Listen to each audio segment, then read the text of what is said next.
Welcome, everybody, to the Real Estate Mogul Podcast. I'm your host, Tom Caffarella, and I'm very, very excited for my guest today, Don Costa out of Central Valley, California. Don, what's going on today? Not a lot, man. Just living the dream and having a good time. How are you? I'm doing good. So you've got a lot of projects coming up, and I want to kind of get into how you got there. Now, you talked about the fact a little bit before we got on the podcast that you kind of had to build your business twice. Why don't we start off with the first time around, the first go around?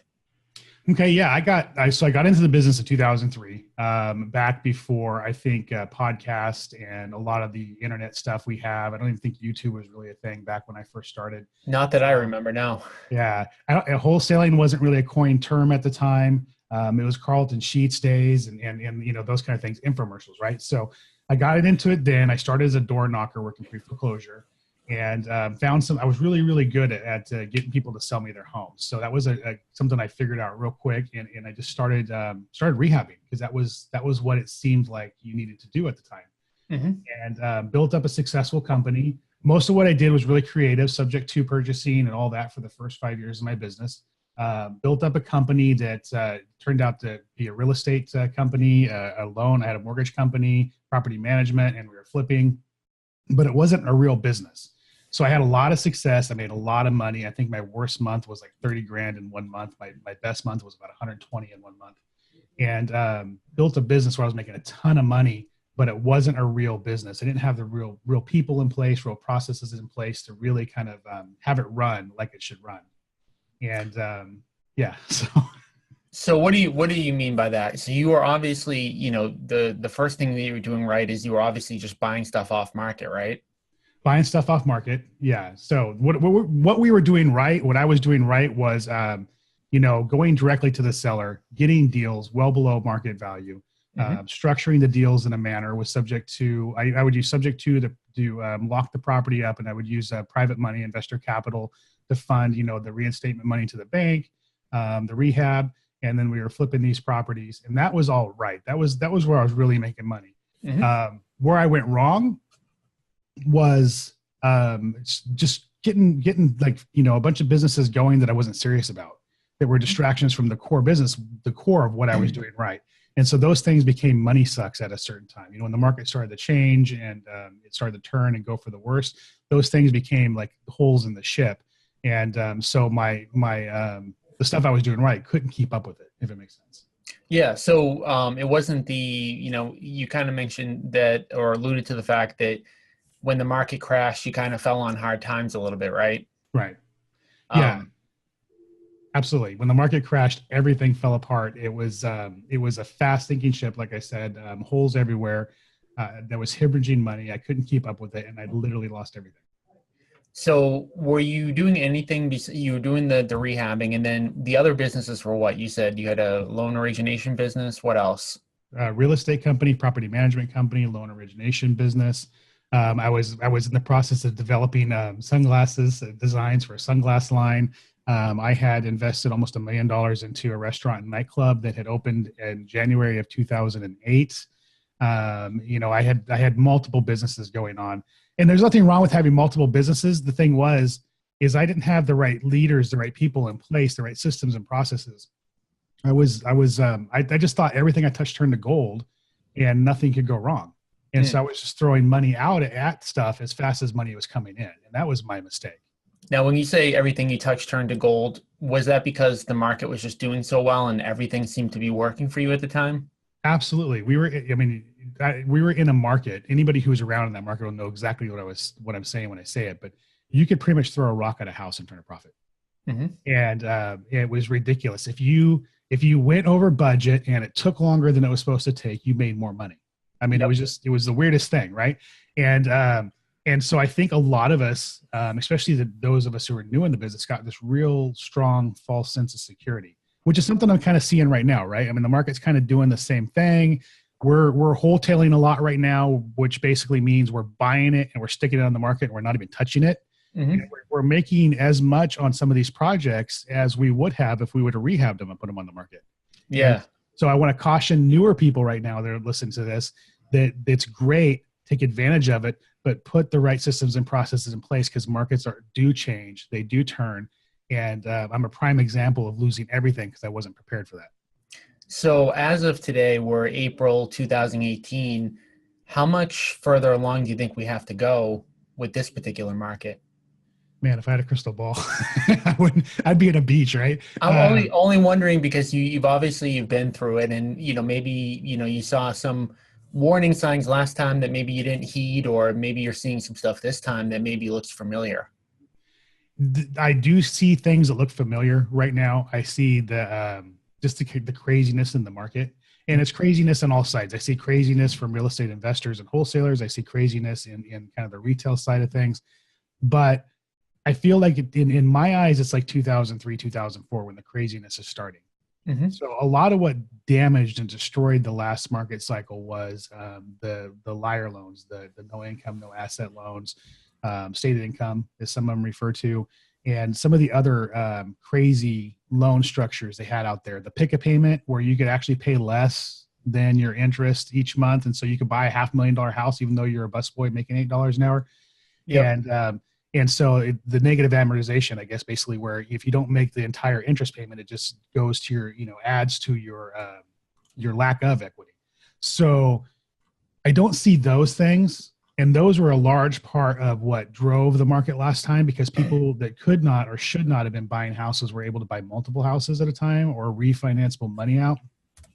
I don't see that. But I do see some of the craziness. So I'm cautiously optimistic. What we're doing in our company now is we're taking advantage of the money that's in the market. The opportunities are in the market, but making sure we're prepared to take advantage of when the market changes and to be able to add value when we have to add value. If that makes sense. So what is that? What techniques or strategies are you using for that right now in this market? Well, for instance, one of the things we're doing right now, so we're rehabbers, and for the first 5 years of our business, we were heavy rehab. That's all we did. We didn't wholesale. We didn't do anything else but rehab. In the last quarter of last year, we threw a couple of houses on the market. We just said, we're going to throw these on and see what happens. We didn't touch them. We had one that the roof was caving in, the foundation was bowing, it had trash in it. We threw it on the market, and we made 30 grand on the property. And the numbers worked where we had bought it. We had bought it. It's lower end property. We bought it 50 grand, and that's where it worked as a rehab. We end up getting, $86,000 for the property after all the fees and commissions. We netted about 30 grand. Yep. So if I would have rehabbed that thing, I probably would have made 25. Got it. Okay. So we're taking advantage of that kind of thing, the craziness in the market, the fact that people are willing to pay more than they should, and that kind of thing. We're definitely making the money we can make. At the same time, we're making sure that we're maintaining our rehab side of the business. We're maintaining our relationships so that we have to add value again. We can add value. We're watching days on market. We're watching all the kind of market signs and indicators to see if there's any changes or things sitting longer than they're supposed to. And we're just making sure we're prepared to act on that. And the other thing I want to add is I always say this isn't a hope and pray business. We always know our numbers, right? So Yep. Even though we know market's appreciating, when we're buying today, we're buying on the comps we see today. Now, 6 months from now or July of this year, we may be able to sell that property for $5,000 more. We're not buying based on that. We're buying based on what the numbers tell us they are today. So when you're saying you're looking at days on market and stuff like that, what are you seeing right now? Are you seeing any signs of weakness, or you see kind of full speed ahead right now? In my market and the markets I'm in, Yeah, with what you're watching. I see basically activity, hunger, desire for properties. I see a great market to be a seller in right now. I don't see any indicators of it slowing down in my market. But my market's a little bit, so we're in California. I believe you're in California too, right? No, I'm actually in Boston, so I'm on the opposite coast, but we kind of have similar markets though. Right. California and Boston kind of go hand in hand in terms of just the ups and downs, and we tend to peak really high when we go to the peak, and then we fall fairly hard when it goes down. Right. Well, my market, so Fresno is an anomaly in California. So you got San Francisco Bay Area, which entry level homes are $1 million. You got the LA area where entry level homes are pretty high. In Fresno, we're like a lot of the country where our average first time, second time buyer price point is somewhere between $150,000 and $250,000. Oh, Yeah. That So shows how little I know about California, because I didn't even think any markets existed like that there. Yeah. So our market is typical to a lot of the country. The problem is when the Bay Area and LA start to kind of top out, Hmm. all that money comes into my market and feeds it. And then my market takes off. Hmm. And so that's what happened last time. And that's starting to kind of happen again. We're starting to see all those investors, okay, they're getting priced out of the LA area, they're getting priced out of the Bay Area, and they're coming into the Central Valley of California. And we're starting to see that cycle. And so for me, it's really starting to heat up. And so that's where I'm at. I don't see it ending soon, but then again, I don't have a crystal ball, and there could be something that happens that, I'm not prepared for. And so again, we're just watching real close. Yeah, I know. I say all the time. I mean, some people will say we've got 6 months left, we've got a year left, we have 2 years left. Anybody that gives you any sort of definitive date Right. doesn't know what they're talking about because there's so many variables to play into it. I mean, Mhm. if mortgage interest rates went to 6% tomorrow, we'd see an automatic crash. And Right. that's just one of the variables that, employment, supply and demand and everything else. There's too many variables that kind of push and pull prices where we just can't say with 100% certainty. But I think, like you, I kind of just feel like we're getting high. You're starting to see some strange things, like, like the fact that you can't just throw properties back onto the market. We're doing a little bit of that now. Like what we're doing with a lot of our properties is we're just testing. We're testing the pricing to see what will happen right when we close on it. Right. And we kind of know our numbers, what we're going to make on a fix and flip. And if we can make 80% of what we're going to make on a fix and flip in 30 days without touching it, why would we? I mean, it's kind of, crazy to do it. So we are seeing a lot of that in our market as well. So you talked about obviously going through, the crash and, losing everything and kind of rebuilding your business. So talk about what you did differently the second time you kind of built your business. The second time I built my business, first and foremost, I'm a lot more conservative as an individual. I think my lifestyle, before I went out and bought the BMW so I can afford it. Yep. Now, when I have a 2012 GMC pickup truck, I bought it about 2.5 years old. I paid cash for it. I have no car payment. So there's my entire life was leveraged back then, and my entire life is not leveraged now. So everything in our office, we have a 2,200 square foot office. We own every desk, every chair, the copier. We own it all. Mhm. So I have nothing. If my month cycles, I have my concern is only for the profitability of the business, not worry about paying bills. If that makes sense. So I structured my world in a way to where I could make decisions from a position of power Yep. and not weakness. That was number one. Number two, I started building a strong team early on. The first time around, I was arrogant and I was egotistical, and I felt like, everything stopped with me and I had to make all the decisions. And so I became a bottleneck in my organization, like a lot of people do. Things didn't get done because I was too busy, or decisions didn't get made because I was too busy or whatever. And I just thought I was so smart. This time around, I realized that I'm not. You know what I always say to people, the older I get, the stupider I realize I am. Because, Absolutely. when I first started, I was in my 20s and now I'm 35. And every year that passes, I'm like, man, I'm stupider than the year before. I realize how much more there is to learn. Absolutely. I agree 100%. So even though I wasn't in a position to hire, I actually brought my first project manager on. And this is like, I couldn't afford to keep my light bill on. And I had a friend of mine who I knew was a great manager of people, but knew nothing about construction. And I painted the picture, the vision of the company I was going to build and the opportunities he was going to have. And he actually followed me on the first project for nothing. And then the second project, I paid him a little bit of what I made on it, and we started building this company. And I basically was training my project manager right out of the gate, because that was the part of the business I hated, was project managing. I love acquisitions and raising private money, but I didn't like the project management side. So I started training him right out of the gate, and I reached out to a friend of mine who was a broker. And So let me stop you for a second. So you, yeah, you really didn't have any money. You painted the picture. What did that look like financially for that person? Because obviously they're not going to work for free, but you had to have some sort of, deal there. well, the first one he basically followed me for free. And, Oh, he and the thing did? is, Okay. yeah, we were kind of all doing side gigs. We were getting yeah, we had unemployment checks. We all had unemployment checks at the time. I had I had run the restaurant. I had paid myself as an employee. Thank God I'd made that decision. So when we had to shut the restaurant down, I was able to get an unemployment check, and that's what I lived on as I was getting this kind of thing going. A couple $100 every other week.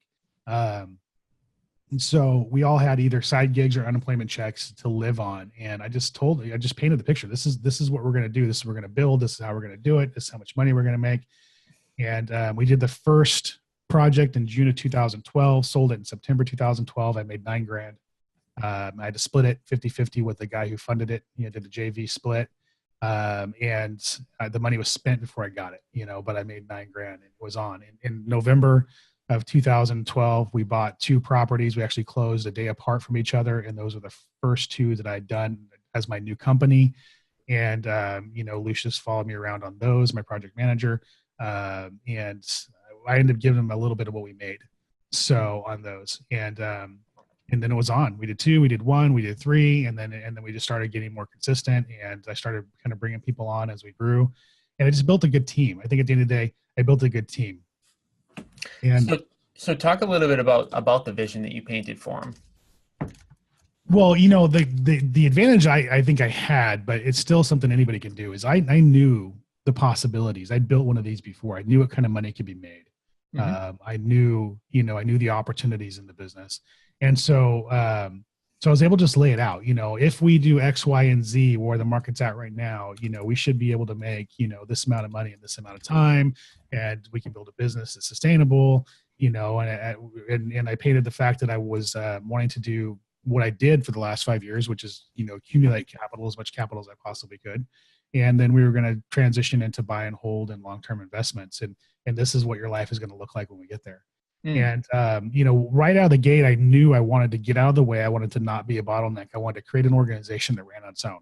And so the other picture I painted was, once the organization can run on its own, I'm not just going to pull myself out, but I'm going to pull you out too. And then you're going to basically have a free ride. So, I built the image of success and loyalty and what I truly wanted to accomplish, and what I'm going to truly stick to as far as my promises and commitments to to the guys who started with me. Now, was he a friend or an acquaintance, or how did you find him? He was a friend. He's somebody I had known for a handful of years. Like I said, he'd been corporate trained management. I knew he was a great people person and a great manager. He knew nothing about construction, but I knew he could manage people. And so that's why I knew he'd be a good fit. Look, the thing is, people, one thing I want to add here about people and the people you bring on your organization, everybody wants to hire somebody who knows the job. And they're hiring the experience first. What I did, and what I think is the key to success, is hiring the person first and then training them into the job. Because you can teach anybody to do just about anything if they got a brain, right? You can't teach them how to be hardworking and loyal. Mm-hmm. You can't. And a lot of people who have experience, they've been in like construction for 20 years or whatever. I mean, for lack of any other, I don't want to say that everybody's bad, but most people are out for themselves, and they're out for growing their opportunities. And they're, once they gain experience with you, they're going to climb that ladder. You want somebody who's committed to your organization, to the success of your organization. And if you can find somebody who's hardworking and loyal, then you can train them to be successful in the position you need them in. And they're going to stick with you for the long term in most cases. Yeah. So one of the best things I ever did, so you talked about hiring a project manager. So I have 2 partners that manage all of the construction side of the business for me. And that's one of the things for everyone who gets into investing. I feel like that's the number one thing that you need to kind of replace, because it's the thing that's going to slow you down the most. So you got out of that part of the business. Have you gotten out of the other parts of the business too? And if so, how have you built the team, and what does that look like? So our team today is, we have 3 lead managers, 3 people who answer the phones all day. They answer phones, they make outgoing calls, they do follow-up. They're basically driving leads, right? Okay, so they're answering the phones for what? Are these mailers? What are they answering the phones for? Anything we do marketing wise. Right now, the first quarter of this year, we're really, really heavy on mailers. I've been testing out some new marketing campaigns and ideas. We're going to be putting PPC back into place this quarter, and SEO and a few other things. But anything that is driven to the phone, they're answering those calls. So in the first quarter of 2018, we sent out almost 200,000 postcards. Mm-hmm. and they were responsible for answering those. But their main job is not just answering the phone and booking appointments for the acquisitions managers. They're also their follow up. So if the phone's not ringing, they're going through the system and they're looking, okay, who haven't we touched bases with in a few days or a week or a month, that kind of thing. So they're What CRM are you using for that? we are Podio. Okay. Okay.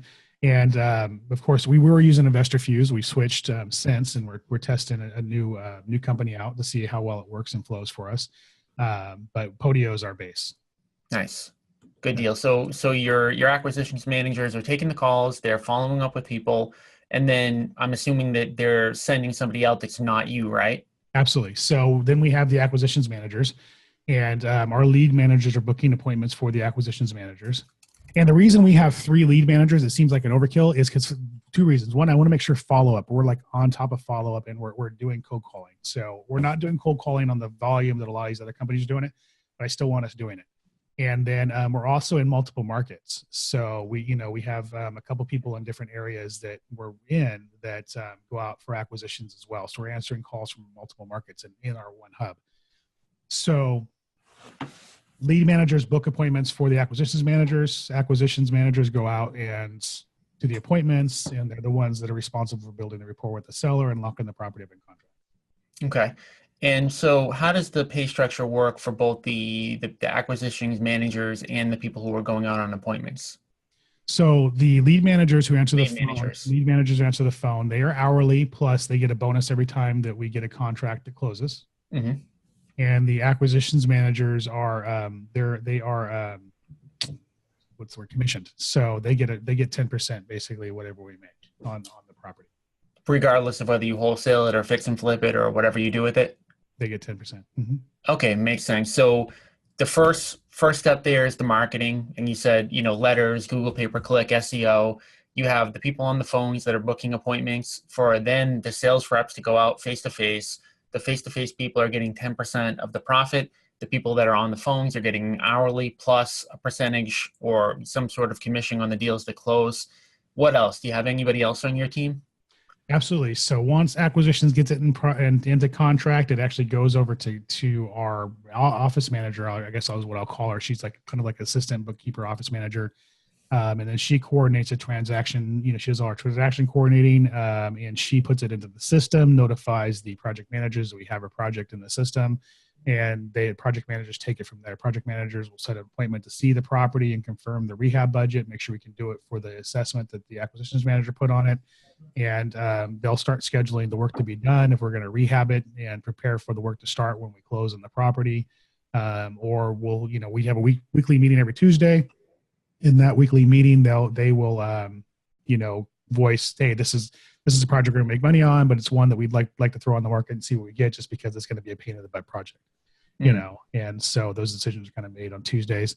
And and then it goes through whatever processes we go through at that point. If we're going to wholesale it, we actually just brought on a dispo guy. He was an acquisitions manager here in the office. We moved into dispositions, and we're starting to do a little more wholesale, but our primary business is we're closing on pretty much everything. Like I said, we're either wholesaling or we're fix and flipping it. So same here. I get really frustrated with wholesaling. I did a bunch of it kind of in the beginning stages of my career. And it's always like, at least for me, maybe I don't have the best buyers list or I don't know what it is, but I always feel like it's just such a hassle to do it. And then right. People, cry and they try to nickel and dime you down. Once you own the property, it's game over because, it just goes to the highest bidder. So Right. for me, it's always like if you have the cash, close on it. You can figure out at a later date, do you want to just wholesale it? Do you want to just clean it up? Or do you want to do the full gut renovation? But I've just not really been super into wholesaling lately at all. Right. They're two different businesses. They really are two different businesses. Yes. You really need a dispositions person to do it. I mean, it really is. If you're going to do a bunch of wholesales, it's a full-time job. And for me, I just don't have time to do it. And, we've got the money to do it, so we just close on them. But so the property starts to get renovated. How many project managers do you have? We have 2 project managers, Mhm. and they have different roles. One of them's a lead, and the other one's more of an assistant. They do manage their own projects sometimes, but most of the time, Lucius will kind of oversee the entire thing and direct Roe for what he needs to do. So And we work with general contractors. We don't have an in-house construction company. We work with general contractors. And what we've done over the years, we've developed standardized pricing basically in our market. So, which is, we're going to pay this much per foot on paint, material and labor included, period, non-negotiable. We're going to pay this much per linear foot for baseboard, material and labor included, non-negotiable. And we found by working directly with our contractors and learning what things cost material wise and learning what it took to get things done, that we found that price point where we know they're making money, we're getting a deal, and no one's really, really super happy about it, but it works. And so we set that standardized pricing in place, and we work with general contractors, and we get our jobs done. We almost have the exact same setup. So I created a budget calculating software myself, which the listeners can go to www.oceancitybudget.com, and it'll walk through kind of all the big ticket items, and it allows you to calculate the budget within 10 or 15 minutes of kind of walking through. Now, when our general contractors walk through, the pricing is the pricing unless we actually miss something. There are times, of course, where we go through and, we don't see everything sometimes. So once in a while adjustments are made, but just like you, we're giving them the budget. This is what you need to get it done for, and they're getting it done for that price or less. And, that's the way that we do things as well. So your team, what type of projects do you typically do? Are you doing like 2 or 3 month projects, year-long projects? What are you focused on right now? So because I'm a product of having my butt handed to me in a market turn, I am in the mindset that everything is based on annualized ROI, which means my whole business is built on time. Yep. So we don't buy on the Mayo or anything like that. We want 15% cash on cash return. So over 100,000 into a project, I want to make 15. I don't have a minimum. I'll take a $10,000 profit on a project. I'll take a $100,000 profit on a project. So 15% cash on cash is how we buy. We want to turn that money 3 times in a year. Mm-hmm. So our average turn time needs to be 100 days. In and out of a project in 100 days. And that's how we model it. And so our average full gut rehab is somewhere between 3 and 5 weeks. So what do you do if there's a huge project that's going to take a year? Do you close on that? Do you try to wholesale it, or you just say, I'm not even going to get involved with this particular one? If there's an opportunity to wholesale and make money, by all means, we're going to definitely explore that opportunity. But if there's not, we don't bother with it. It's just not, the thing is when you look at annualized return on the money, sometimes it's not as good. Now, I'm in a market where the average price per square foot is about $140 a square foot. I buy in first and second time buyer price points. We stay away from high-end projects so they take longer. They just take longer. There's a smaller buyer's pool. They're kind of a pain in the butt. So to add square footage or do, add a second level to a house is going to sell for $140 a square foot and be in it for a year, you do the math, the return's not that great. Right. Now, if you're in the Bay Area or LA, the Bay Area has areas where houses are selling for $1,000 a square foot. So to add 500 square feet adds $500,000 to your project. The cost to do that isn't, significant. And so you make a lot of money if you're in it a little longer. Mm-hmm. So if I was in a different market, I'd probably be a little more aggressive for longer project timelines. But in my market, the math doesn't make sense. I can make more money flipping, the smaller houses, just turning and burning them, in that year than staying at one project for a year, if that makes sense. Well, I think the risk component of it too. So we've done a lot of different types of projects, and we're currently working on some stuff, new construction and stuff like that. And we're pulling back from anything that's going to take us more than 6 months to do moving forward. Right. So we've got some projects that are permitted, and they may end up taking a year to a year and a half from now to finish. But from moving forward, we're not doing any big projects like that just because of the risk, really. I look at it like the market's overheated right now. We don't know how much longer it's going to go for. Neither of us have a crystal ball. Nobody does. But it could be in a year.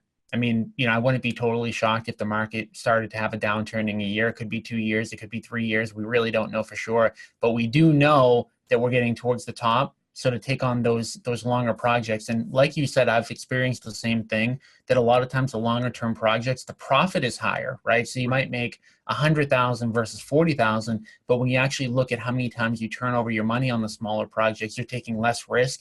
And when you add up, if you can turn the $40,000 profits 3 times, you're more profitable. So we've noticed the same thing as well. So we're trending in the same exact direction as you. So a property gets finished. Do you stage it, or do you just put it on the market as is? we've toyed with staging in our market, and it hasn't really made a difference Mm. in our ability to sell the project or get what we want out of it. We on some of the we got into hiring homes for a little while. We did a full stage. We've done kitchen and bathroom stages, and even then, I didn't see a significant difference. Okay. And of course, we pulled back out of hiring homes because, like I said, it takes longer to rehab, smaller buyer pool. The cash on cash return isn't as much. You might make, like you said, 100 grand, but when you do the math, you could have turned the smaller properties and made 150. So, um, the end result is no, we don't. If you're in, again, we're in a different market. If you're in LA or the Bay Area, bigger cities, it may work for you to stage. There are market anomalies. Like Yep.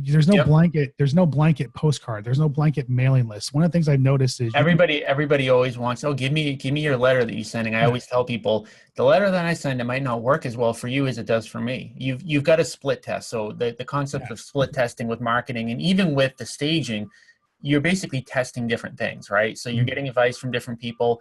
Maybe you stage one house one way, you look at what the ROI is, and then you look at the next house, you don't stage it, and then you see what the ROI is. For me, staging has always worked. But right, like you said, we're in two different markets, and you're sending postcards, I send letters, right, but that doesn't mean that in your market that my letter would work. So right. there's also a little bit of a cultural difference, and even just the way that people talk a little bit differently from one market to another too. So my letter might grammatically be a little bit different than yours as well. So now you're not staging. Now, how do you go about selling the property? Are you always putting them back on the MLS? If so, are you using a real estate agent? How do you price them and things like that? So, pricing's changed through the years. In 2012, 2013, we would price a little bit below what we thought we can get for it because we would get bid up. That started to shift a little bit. Now we're more pricing it where we want to sell it at, and we're still getting bid up. Mm. So, the as far as reselling, so we have a real estate arm. We have a sister company's real estate company that has 7 or 8 agents in it, a broker, that kind of thing.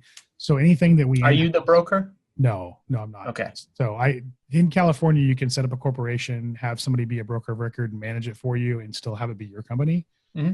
Uh, so, but they're independent. They do their own thing. And, most of the agents are retail agents. The broker though does list anything that we buy in-house, that is from our marketing. He will list, for us the, obviously at a reduced fee.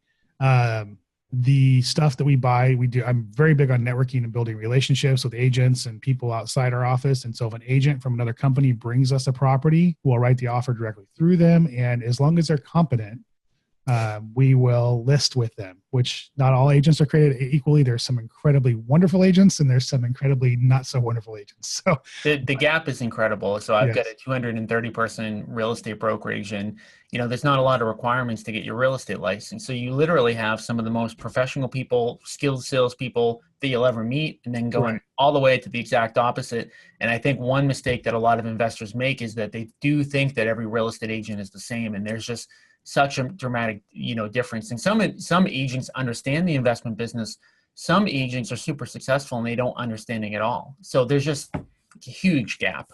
right. You're right. I mean, they either get it or they don't. And so you're really looking for the people who get it when you're building these relationships, when you're networking. And I have a few agents. I have at least one agent in almost every office in town that they're good for 3 or 4 deals a year that they're going to bring. And we call them fall in your lap deals because they just drop in our lap. They call us and say, this one is, falling out of escrow. If you get an offer in, it's yours. This one, they're a hoarder and they don't want anybody to see the property. If you get an offer in, it's yours. And so we pick up deals like that. And then where we list with those agents, we want to give them opportunities to make money because we want them bringing us deals. So we try to create win-wins there. So how did you go about cultivating some of those relationships? Is it just bumping into people or was it strategic? It's a combination of both. Yeah, I think it's just reaching out to as many people as you can. When I first started back in 2012, I was broke. I literally was like, like I said, buying a gallon of gas at a time with quarters. It was the craziest thing because I had this BMW lease that was behind on. I wasn't making my payments, and I pull up to a gas pump in a BMW and I buy a gallon of gas in quarters. We're talking about humiliating. Yeah. So, but I was broke. I didn't have the money to market, and so I had to hustle and network. And so I used OPM, which is my version of OPM, was other people's marketing. And I would get on Craigslist and I would troll Craigslist for anybody who was posting anything about we buy houses or wholesaling. I was calling bandit signs, and I built a lot of really good relationships with people that I still do business with today doing that. Just hustling. Anytime I go to a property and there was an agent, I would get a card. I would invite him to coffee, or once I started making a little money, I'd invite him to lunch. And I just built these relationships, and I filtered really quick. It's like either you get it or you don't. You get what I'm doing or you don't get what I'm doing. And I built a lot of really good relationships that way with people that I still do business with today. The other thing too is, as a company, we stand behind what we do. We try to be reputable, easy to work with. And that has paid off too, because when they're the agent on the other end of one of our transactions and realize we produced a good product and we're a good company, we start getting calls from those people in the future when they have projects or a seller that they feel like needs to be taken care of. So, your reputation is huge. And I'll if I can throw a story in here real quick. Mm-hmm. I had a project that I bought out of probate. It had a septic tank in it, and it was not disclosed to us. It was in the middle of the city with the S stamped on the concrete. So we thought it was sewer. Renovated the whole property, sold it. Buyer beware state. We were not obligated to do anything at that point in time. Turns out the property had a septic tank. The buyer was having plumbing issues. They had an autistic child. And we actually went in there, and it was at a transitional time in my company that I changed the way I was borrowing from JV, which was basically no money out of pocket, to rate and term, which means I was like putting money out and doing all this crazy stuff. It's a whole different story. So I was really, really cash poor in that transition, and basically took most of what we made on that project. We abandoned the septic tank and put the sewer line in. Mm-hmm. And didn't have to do it, but we just felt like it was the right thing to do. And the broker on that transaction was so impressed with the fact that we stood behind the product and we stepped up to the plate, that he let his agents know in his office that if they were going to send any properties to any investors, that we were the company to send it to. And we have made tens of thousands of dollars from that one decision, which was a hard decision to do the right thing, right? Yep. We made tens of thousands of dollars many times over from that office sending us deals on a regular basis since then. And so just doing the right thing sometimes, even when it's the toughest time for you to do it, will generally pay off in big dividends. Absolutely. So you've also got a podcast. How can our listeners, if they want to learn more about it, reach out to you directly and listen to that podcast? So I have a podcast called Flip Talk, and it is, you can go to fliptalk.com. You can email me at don@fliptalk.com. I do respond to my emails. And then, of course, you can find it on iTunes, Stitcher, iHeartRadio, pretty much anywhere you can find a podcast, Google Play. We're all over the place. So, but you can on the first page of fliptalk.com, there is a nice little player there that you can also go to the site and listen to it as well. Awesome. So, final piece of advice: investor just starting out. What would be the best piece of advice you could give to them? OPM, other people's marketing. Okay. So awesome. So many people are scared. Just get out there and hustle and call people and make relationships and let people know what you're doing, and run your mouth and keep running your mouth, and don't stop running your mouth until you achieve the success you want to achieve, and you will get there. Yeah, I think the biggest mistake a lot of times that newer investors make is they watch HGTV and they think the real estate investing business is renovating homes, and it's really a sales and marketing business. So Absolutely. We get out there, like you said, you run your mouth, you do all the marketing, you send out postcards, you do Google pay-per-click, you do SEO, all that good stuff. You do your marketing to get the face-to-face appointments, and then once you get face-to-face, you have to use sales skills in order to get those deals closed. And you've got a team now that does all that for you, so you can kind of step back in the background and really, run your business. So I think it's incredible, what you've done. And I want to thank you today for coming on the podcast. I appreciate you having me on. It's been fun. Absolutely. Awesome. Again, Don Costa from Flip Talk Podcast. And everybody, this is Tom Caffarella from the Real Estate Mogul Podcast. I will see everybody again in a couple weeks. Thank you.